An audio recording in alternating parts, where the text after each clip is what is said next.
आज की कहानी है वकील साहब की होने वाली बहू। एक वकील साहब ने अपने बेटे का रिश्ता तय किया। कुछ दिनों बाद वकील साहब होने वाले समधी के घर गए तो देखा कि होने वाली समधन खाना बना रही थी। सभी बच्चे और होने वाली बहू टीवी देख रहे थे।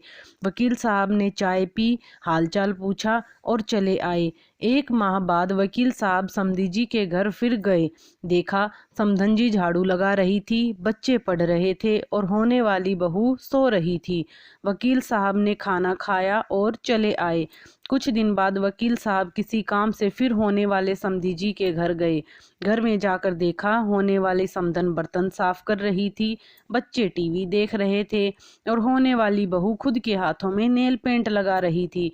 वकील साहब ने घर आकर गहन सोच विचार कर लड़की वालों को खबर पहुंचाई कि हमें ये रिश्ता मंजूर नहीं है। कारण पूछने पर वकील साहब ने कहा कि मैं होने वाले समधी जी के घर 3 बार गया। तीनों बार सिर्फ समधन जी ही घर के कामकाज में व्यस्त दिखी। एक बार भी मैंने होने वाली बहू को काम करते हुए नहीं देखा। जो बेटी अपनी सगी माँ को हर समय काम में व्यस्त पाकर भी उनकी मदद करने का ना सोचे, वह जवान होकर भी उम्रदराज माँ का हाथ बटाने का जज्बा ना रखती हो, वो किसी और की माँ और किसी अपरिचित परिवार के बारे में क्या सोचेगी।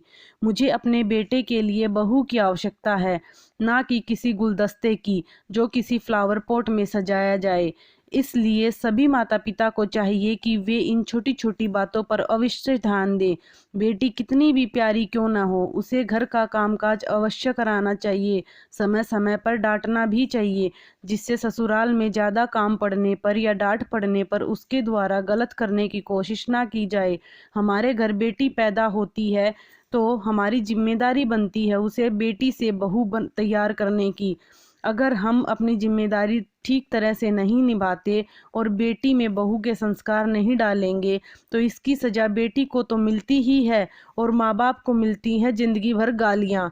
हर किसी को सुंदर और सुशील बहू चाहिए, लेकिन जब हम अपनी बेटियों में एक अच्छी बहू के संस्कार नहीं डालेंगे तो हमें संस्कारित बहू कहाँ से मिलेंगी।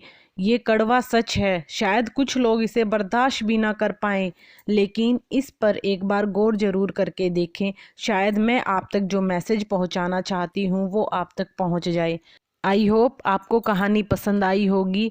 अगर आपको ऐसी ही अच्छी अच्छी कहानियाँ सुनना पसंद है तो जल्दी से वीडियो को लाइक कर दीजिए, कमेंट कर दीजिए और शेयर कर दीजिए।